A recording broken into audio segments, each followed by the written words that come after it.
कृष्ण कन्हैया कह रहे हैं भैया ये सारी गोपियां जो है ना अपने घर की मटकियां खुद फोड़ करके आती है, मुझे बदनाम करवाती है। और आज मैया ने जब देखा कृष्ण कन्हैया ने अपने ही घर में चोरी की, और कृष्ण कन्हैया कह रहे हैं कि माँ सच में कहता हूँ ये कंगन की जलन जो हाथ में हो रही है ना, इस वजह से मक्खन लगा रहा था। मैया कह रही बेटा अब तो मुझे पता लग गया, इसका मतलब ये है कि ये गोपियां से तो सच में ही चोरी चोरी।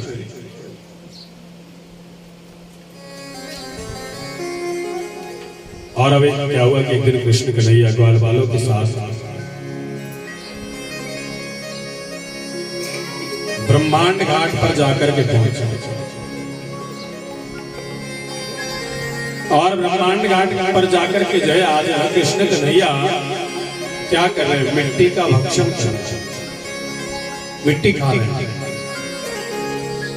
और जैसे कृष्ण कन्हैया ने मिट्टी का भक्षण किया, ग्वाल बाल भागते हुए गए, मैया यशोदा से कह दिया मैया तेरा लाला जो है ना वो मिट्टी खा रहा है।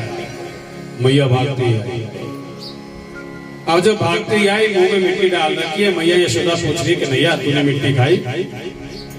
कृष्ण कन्हैया करे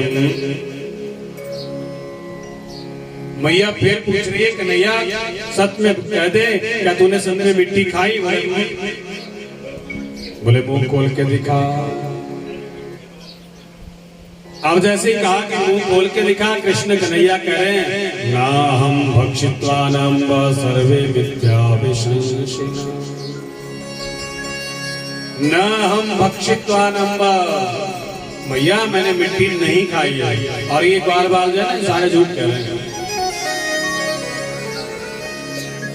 मैंने मिट्टी नहीं खाई। अब जैसे मैया कह रही तू मुंह खोल के दिखा, यदि सत्य गिरीश तर्हि समक्षम पश्यते देव, अगर नहीं विश्वास होता ना और एकदम से मुंह खोला के ले देख लेना। और जैसे कृष्ण कन्हैया ने अपने मुखारविंद को खोला, मैया की दृष्टि पड़ी और मैया ने क्या देखा, समस्त ब्रह्मांड।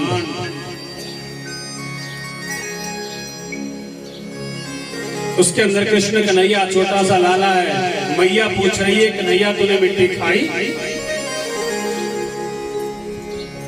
ये सारा दृश्य कृष्ण कन्हैया के मुखारविंद में दिखाई दे रहा है, और एकदम से मैया दीवार से नीचे गिर गई, मूर्छित। जैसे कृष्ण कन्हैया ने उठाया, सारा सब कुछ भूल गई। और फिर मैया कह रही मुंह खोल के दिखा, और जैसे मुंह खोल के दिखाया, मुंह में मिट्टी दिखी, और एकदम से जो है अब मैया यशोदा कृष्ण कन्हैया के पीछे भागती जा रही है पकड़ने के लिए। आगे आगे कृष्ण कन्हैया भागते हुए जा रहे हैं, पीछे मैया यशोदा भागती जा रही है, कृष्ण कन्हैया को पकड़ नहीं पा रही है। और जो कन्हैया ने देखा कि अरे मैया के तो पसीने पसीने आ गए, इसलिए वैसा करना चाहिए कि मैया की पकड़ में आ जाना चाहिए। गंगा के पावन तट पर सुखदेव स्वामी कह रहे हैं, राजन यदि उस पर ब्रह्म को बांधने की अगर किसी में शक्ति है तो वो किसमें है? मां यशोदा। आज जैसे कि नैया ने देखा, रे मैया थक गई, मैया की तो चोटी भी हिलने लगी और पसीने पसीने हो रही है। कृष्ण के नैया पकड़े गए और उखल में जो है मैया बांधने लगी। और जैसे ही मैया बांध रही है, सारी ब्रज की रस्सियों को इकट्ठा कर दिया, लेकिन कन्हैया को बांध नहीं पा रही। और जैसे कृष्ण कन्हैया ने देखा, अरे माया जो है वो 2 अंगुल का फासला डाल देती है रस्सी में। कृष्ण कन्हैया कह रहे, माया तू मां और पुत्र के बीच में क्या कर रही है? देखो मैया यशोदा अगर मुझे बांधना चाहती है बांधने दो, माया चाहती है कि मेरे स्वामी को कोई बांध ना सके। और ये रस्सी जो है 2 अंगुल छोटी होती जा रही है। और यहाँ पर जो है माया को दूर हटाया और कृष्ण कन्हैया कह रहे, देखो मां और पुत्र के बीच में नहीं आना है। और आज मैया यशोदा जो है कृष्ण कन्हैया को उखल में रस्सी जो है पेट में बांध रही है। यहाँ पर प्रभु का नाम पड़ा, दामोदर। दाम कहते हैं रस्सी को, उधर कहते हैं पेट। बोलिए दामोदर भगवान की। अब मैया ने उखल में कृष्ण कन्हैया को बांध दिया, स्वयं अंदर घर का कार्य करने लगा। और यहाँ नंद बाबा के महलों के बाहर 2 बड़े विशाल काय अशोक वृक्ष हैं। कृष्ण कन्हैया ने क्या किया कि जिस उखल में बांधा ना, उस उखल को धीरे धीरे धीरे धीरे आगे आगे ले जाते गए। और जो 2 विशाल काय वृक्ष है, उन दोनों वृक्षों के बीच में जो है उस उखल को लेकर के चले। अब जैसे दोनों वृक्षों के बीच में उस उखल को फंसाया और एक जोर का झटका दिया और वो दोनों वृक्ष धड़ाम से नीचे गिर गए। और वो वृक्ष कौन है? ये है यमलार्जुन, एक कुबेर के पुत्र है। एक समय की बात है कि ये नग्न अवस्था में सरोवर में स्नान कर रहे हैं। और जब नग्न अवस्था में स्नान कर रहे थे, नारद जी महाराज आए। नारद जी ने इन्हें देखा और इन्हें देख करके हंसने लगे। नारद जी ने कहा कि देखो, एक तो तुम लोग नग्न अवस्था में सरोवर में स्नान कर रहे हो, नारायण का अपमान कर रहे हो, और दूसरे ऊपर से हंस रहे हो। बोले जाओ, मैं श्राप देता हूँ कि तुम वृक्ष बन जाओ। कथा के माध्यम से वेद व्यास जो है सांसारिक जीवों के लिए निर्देश दे रहे हैं। हमें कभी भी हमारा बाथरूम चाहे कितना ही बड़ा हो, कितनी सुंदर टाइलें क्यों ना लगी हो, लेकिन नग्न अवस्था में स्नान नहीं करना चाहिए। क्योंकि नग्न अवस्था में अगर हम लोग स्नान करते हैं तो नारायण का अपमान। और यहाँ पर जो है दोनों को, यमलार्जुन को जो वृक्ष बनने का श्राप जब नारद जी ने दे दिया, क्षमा याचना मांगने लगे। बोले महाराज ने क्षमा कर दो। नारद जी ने कहा था स्वयं नारायण आकर के जो है वो तुम्हारा उद्धार करेंगे। आज जैसे ये दोनों वृक्ष गिरे, उसमें से 2 पुरुष पैदा हुए, नारायण के चरणों में प्रणाम करे, महाराज हमें क्षमा कर दे, अपने लोक को चले गए। उतने में सारे ब्रजवासी जो है वहां पर आकर के इकट्ठे हो गए। मैया भी अंदर से बाहर आ गई। अरे ये क्या हुआ?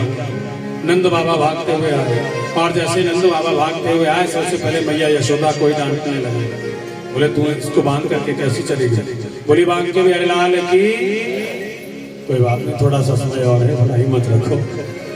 बोली बांध के भी अरे लाल की आज नहीं बचेंगे, आज तो 4:30 हो गया। ज्यादा टेंशन ना लो, जितनी टेंशन होगी उतनी नींद आएगी। बोली बांध के भी हरे लाल की। और आज नंद बाबा भी जो है मैया यशोदा के लिए डांट रहे हैं। बोले अगर वृक्ष ऊपर गिर जाते तो, अगर हमारे नन्हे में लाला में अगर कहीं लग जाती तो। सारे ब्रजवासी इकट्ठे हुए और यहाँ पर नंद बाबा के छोटे भाई घनानंद जी आकर के पहुंचे। और घनानंद जी कह रहे हैं कि भैया ऐसा करो, अब हमें यहाँ पर नहीं रहना, इस गोकुल को छोड़ करके हमें जो है वृंदावन चलना चाहिए। वहां पर यमुना जी भी है, गौओं को पीने के लिए पानी भी है, गोवर्धन जी है, वहाँ से गऊओं को घास भी मिलेगा और गऊओं को चुगाने के लिए वृंदावन बहुत बड़ा विशाल जंगल भी है। इसलिए ऐसा करो, क्योंकि यहाँ जब से कृष्ण कन्हैया आया हुआ है ना, तब से कुछ ना कुछ उपद्रव ही होते जाते हैं। नंद बाबा ने बात मान ली, सारे गोकुलवासी जो है चलने के लिए तैयार हो गए। सभी ने अपना अपना सामान बांधा, अपनी अपनी बैलगाड़ियां सजाई गई। न वृंदावनम नामा पशुभम न काननम गोपा गोपी सेवाम पुण्या तृण सारे गान बांध जाए, अपना सामान बांध करके आज कहाँ वृंदावन की ओर जाए। बोली बाबी के लाल की। वृंदावन में क्या है? बोली बाबी के लाल की।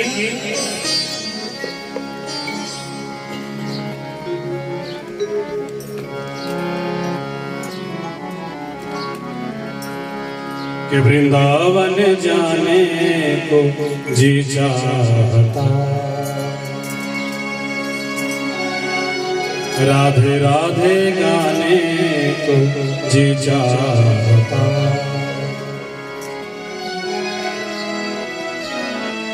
वृंदावन में क्या है? कि वृंदावन में बांके बिहारी, वृंदावन में बांके बिहारी, कि नैना अरे नैना लड़ाने को जी चाहता है, नैना लड़ाने को जी चाहता है। वृंदावन जाने को, वृंदावन जाने को जी चाहता है, राधे राधे गाने को जी चाहता है, राधे राधे राधे राधे गाने को जी चाहता है,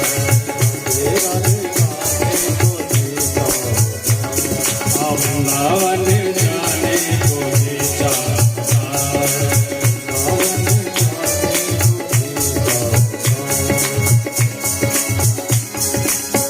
शाबाश, ताली मस्ती से जरा।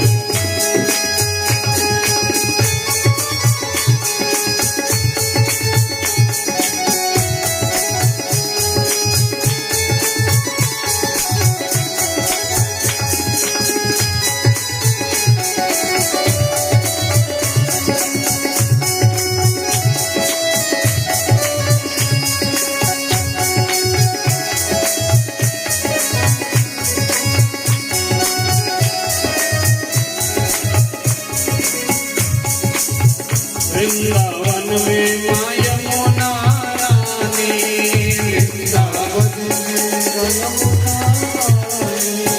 वृंदावन में माँ यमुना रानी, वृंदावन में यमुना रानी, माँ यमुना रानी, यमुना रानी, माँ यमुना रानी। ओ वृंदावन में माँ यमुना रानी, वृंदावन में यमुना रानी। गोता अरे गोता लगाने को जी चाहता है, गोता लगाने गोता लगाने को जी चाहता है, वृंदावन जाने को जी चाहता है,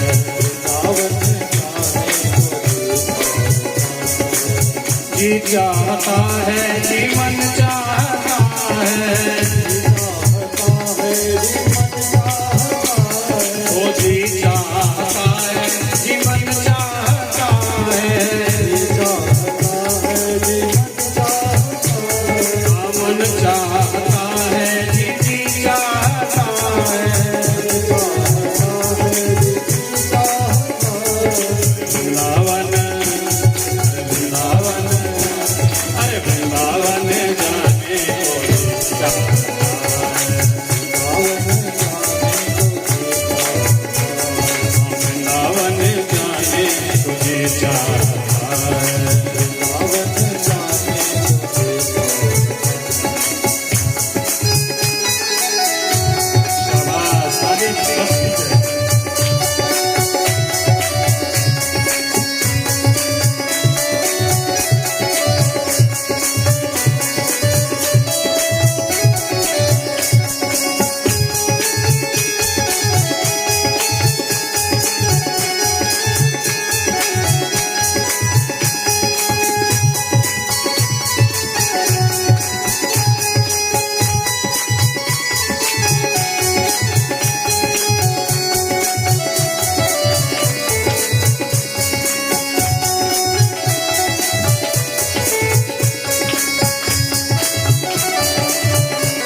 बोले बांके बिहारीलाल की जय, राधिका राधेश्वरी महारानी की जय हो।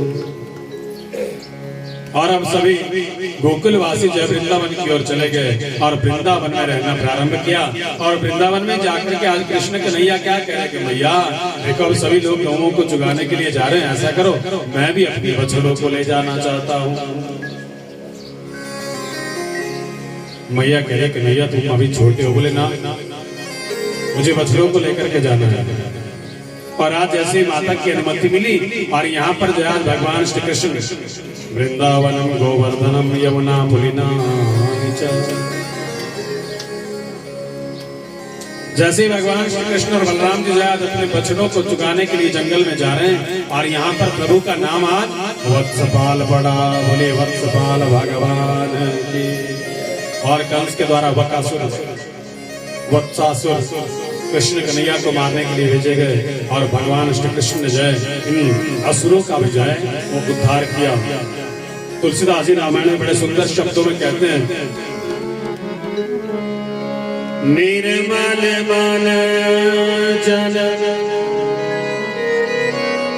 सो मोहि पावा, मोहि कपट छल छिद्र न भावा।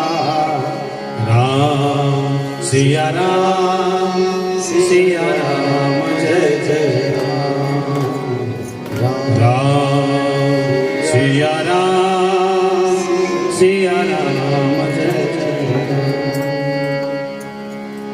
निर्मल जन सो मोहि पावा। एक दिन हमने क्या बात कही थी कि उतरे सागर में जो उसको मोती मिले, खोज की जिसने मेरी मुझे पा गया। कि नुक्ता शंकावादी को मैं ना मिला, भिलनी का भोलापन भी मुझे भा। क्या कहते हैं यही बात जो रामायण में तुलसीदास जी कहते हैं कि निर्मल मन जन सो मोहि पावा, मोहि कपट छल छिद्र न भावा। जो जीव मन से मेरा भजन करता है वो जीव मुझे अति प्रिय। उतरे सागर में जो उसको मोती मिले, इस संसार रूपी सागर में जो जीव डुबकी लगाता है उसे क्या मिलता है? उसे नारायण रूपी मोती मिलती है। और आज कार्तिक मास शुक्ल पक्ष अष्टमी, कई दिन हो गए बछड़ों को चुगाते हुए। कृष्ण कन्हैया कह रहे माता बछड़े बहुत चुगा लिया, अब मैं चाहता हूँ कि गौओं को भी साथ लेकर के जाऊं। भैया कहिए बहुत सारी गौएं हैं और ऐसा करो अपने पाँव में कुछ पहले पहन लो और फिर गौओं को चुगाने के लिए जाओ। कृष्ण कन्हैया कह रहे भैया अगर मेरे पाँव में कुछ पहनाना ना तो सभी गौओं के पैरों में कुछ पहना हो। अब जैसे ये बात कही और एकदम से मैया ने कह दिया कि कन्हैया ये तो पशु है। और जब कन्हैया ने ये सुना कि मैया कह रही ये पशु है, आज कृष्ण कन्हैया मैया यशोदा से नाराज हो गए और कह रहे कि मैया एक बात कह दूं, आज तूने गौ माता के लिए पशु कह दिया सो कह दिया, दूसरी बार मत कहना। ये पशु नहीं है, ये जगत की मां है। और यदि मेरे पैरों में अगर कुछ पहनाना चाहती है ना, पहले गौ माता के पैरों में कुछ पहना, वरना मैं भी कुछ नहीं।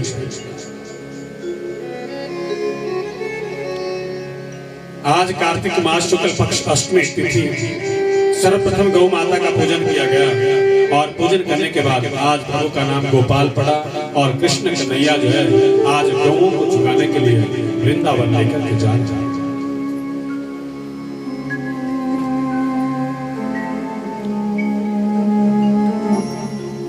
अनन्य ममता विष्णु ममता प्रेम संगता भाव स एव सांद्रात्मा बुद्धि प्रेम निगति।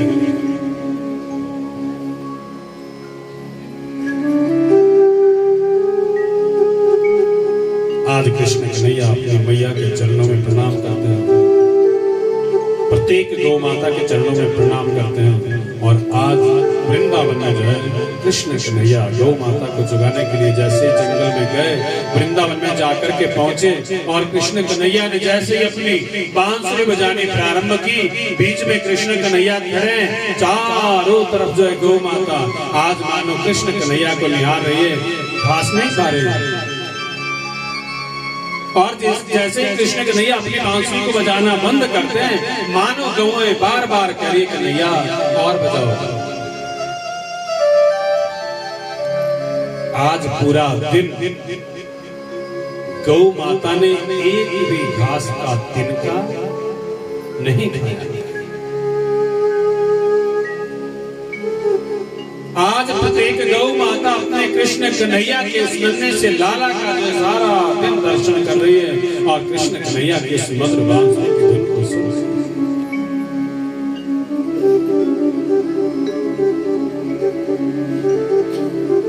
जैसे सायंकालीन मेला में घर में आकर के पहुंचे, अब जैसे ही नन्हे नन्हे बालक तो सभी आकर के अपने घरों में आकर के जब पहुंचते हैं, सारा दिन का पूरा वृतांत अपने घरों में आकर के सुनाते हैं। मैया कह रही है कन्हैया देख आज जंगल में गौओं को लेकर के गया ना, सारी भूखी है। कृष्ण कन्हैया कह रहे भैया मैं भी क्या करूं, आज सारा दिन मैं बांसुरी बजाता रहा, ये सारे गौ माताएं बांसुरी सुनती रही, और जैसे मैं बांसुरी बजानी बंद करता था ना, ये मेरे मुंह के पास आकर के कहती थी और बजा। इन्होंने घास खाया और नित्य प्रति जय कृष्ण कन्हैया गौओं को चुगाने के लिए प्रातः काल मेला में चले जाते। और एक दिन क्या हुआ कि सभी ग्वालवाल अपने अपने घरों से भोजन लेकर के जाते हैं, और जब भोजन लेकर के जाते हैं तो वहाँ क्या होता है कि बीच में कृष्ण कन्हैया बैठते हैं और चारों तरफ जो है कमल आकृति बना करके ग्वालवाल एकत्रित होकर के बैठते हैं, एक के साथ एक चिपक करके बैठता है और प्रत्येक ग्वालवाल को ये लगता है कन्हैया मेरे साथ बैठा है। अब सभी भोजन करते हैं। एक दिन क्या हुआ कि पूर्णिमासी का पुत्र श्री दामा कृष्ण कन्हैया कह रहे देखो श्री दामा तुम नित्य प्रति मेरे घर का भोजन करते हो, और कल मैं चाहता हूँ कि तुम जो है अपने घर का भोजन लाओ। अब पूर्णमासी के घर में तो अगर सुबह कुछ खा लिया तो शाम को पता नहीं, और अगर शाम को कुछ खा लिया तो सुबह का पता। ये नन्हा सा सखा अपने घर में जाकर के मैया से कह रहा है मैया कृष्ण कन्हैया ने जो है कल ये कहा कि तेरे घर का भोजन ग्रहण करूंगा, मेरे घर में तो यहाँ कुछ भी नहीं है, कन्हैया के लिए क्या लेकर के जाऊं। अब जैसे प्रातः काल में बेला हुई, कई दिनों की खट्टी छाछ पड़ी हुई थी, उसी के बीच में शक्कर डाली, उस छाछ को लेकर के जो है आज वो नन्हा सा सखा वृंदावन की ओर जा रहा है। और जैसे ही दूर से कृष्ण कन्हैया ने जब श्री दामा को आते हुए देखा, और आते हुए जब देखा तो क्या देखा, कह रहे ये मेरे लिए कुछ लेकर के आया है। और कृष्ण कन्हैया भागते हुए गए, और जैसे ही भागते हुए जा रहे, मैं ही सबसे पहले इसे खाऊंगा, क्या लेकर के आया है। और उस नन्हे से सखा ने क्या किया, उस खट्टी छाछ को स्वयं भी पीना प्रारंभ कर दिया। मन में विचार करा ये खट्टी छाछ अगर कन्हैया पिएगा ना बीमार हो जाएगा। अब स्वयं उस छाछ को पीना प्रारंभ किया, और जैसे ही वो नन्हा सा सखा उस छाछ को पी रहा है, कृष्ण कन्हैया आए और जो छाछ नीचे को गिर रही है उसे चाट। और ये सारा दृश्य ब्रह्मा जी देख रहे हैं, और ब्रह्मा जी ने जब ये दृश्य देखा तो ब्रह्मा जी कह रहे ये परब्रह्म नहीं हो सकते, ये नारायण नहीं हो सकते। और मन में जैसे बुद्धि भ्रमित हुई, और ये सारा दृश्य यहाँ पर हो रहा है, और ब्रह्मा जी गए सारे गौओं को उठाया और कहा ब्रह्मलोक में जाकर के छोड़ दिया। सारे बछड़ों को उठाया ब्रह्मलोक लेकर के चले गए। अब ये सारा दृश्य यहाँ पर संपन्न हुआ, सभी ने खाना खाया और कह रहे अरे बड़ा समय हो गया, कहीं ये पता नहीं कहाँ चली गई। और गऊओं को ढूंढने के लिए कृष्ण कन्हैया गए। जब तक कृष्ण कन्हैया गऊओं को ढूंढने के लिए गए तब तक सारे ग्वाल बाल भी यहाँ से ब्रह्मा जी लेकर के चले गए। अब कृष्ण कन्हैया वापस आए, देखा ना तो गऊएं मिली और ना ही ग्वाल बाल। अपनी आंखों को बंद किया, ध्यान लगा रहे, अरे अच्छा ये बूढ़ा यहाँ भी मेरा पीछा नहीं छोड़ेगा। उन्हें तो ब्रह्मा जी लेकर के चले। आज कृष्ण कन्हैया स्वयं बछड़े बने हैं, स्वयं गाल बाल बने हैं, स्वयं ही लाठी बने हैं, स्वयं ही कंबल बने हैं। और आज प्रत्येक घर में, क्योंकि प्रत्येक व्रज की गोपी ये चाहती है कि काश ये कृष्ण कन्हैया मेरा पुत्र हो। और आज कृष्ण कन्हैया प्रत्येक व्रजमंडल में जो है प्रत्येक गोपी के घर जा रहे हैं, प्रत्येक माँ का स्तनपान कर रहे हैं। ये गौ माता चाहती है कृष्ण कन्हैया जो है मेरा स्तनपान करे। आज वो बछड़े बन करके जो है प्रत्येक गौ माता के यहाँ पर स्तनपान कर। ये सारी लीला पूरी 1 वर्ष तक चली, लेकिन 1 वर्ष तक किसी को भी कोई पता नहीं चला। 1 वर्ष के पश्चात जब कृष्ण कन्हैया जो है ब्रह्मलोक में जाकर के ब्रह्मा जी बनकर के पहुंच गए। यहाँ ब्रह्मा जी दृश्य देखने के लिए आए कि देखो तो सही वृंदावन में क्या चल रहा है। ब्रह्मा जी देखने के लिए आए, क्या देखते हैं? वही गौएं, वही ग्वाल बाल, वही कन्हैया, सभी वृंदावन में खेल रहे हैं। वो सारा दृश्य यहाँ पर देख रहे हैं। कृष्ण कन्हैया ब्रह्मलोक में गए, ब्रह्मा जी बन करके वहाँ पर बैठे हैं और द्वारपालों से कह दिया देखो एक बात का ध्यान रखना, एक नकली ब्रह्मा घूम रहा है आजकल यहाँ, अगर कहीं आए तो उसकी दाढ़ी जरा। अब ब्रह्मलोक में ब्रह्मा जी बन करके जो कृष्ण कन्हैया पड़े हुए हैं। यहाँ से ब्रह्मा जी गए, ब्रह्मलोक में अंदर जाने लगे और द्वारपालों ने दाढ़ी से पकड़ लिया। अरे कहाँ जा रहे हो? बोले अरे दोस्तों मुझे नहीं पहचानते, मैं ब्रह्मा। अब सैनिकों ने खूब दाढ़ी हिलाने लगे, तू ब्रह्मा है तो अंदर कौन है? एकदम से ध्यान लगाया, अरे अंदर तो नारायण ब्रह्मा बन करके बैठे हुए। ब्रह्मा जी अंदर गए, चरणों में प्रणाम किया, क्षमा याचना मांगे, महाराज मुझे क्षमा कर दे, बहुत बड़ी भूल हो गई। आज कृष्ण कन्हैया पूरे 1 वर्ष के बाद सारे ग्वाल बालों को बछड़ों को लेकर के वापस आए। 1 वर्ष के बाद जब सारे ग्वाल बाल अपने अपने घरों में जाकर के पहुंचे, सारी इस लीला का पता आज पूरे 1 वर्ष के बाद ब्रजमंडल में जो है घर घर में जाकर के पता चला।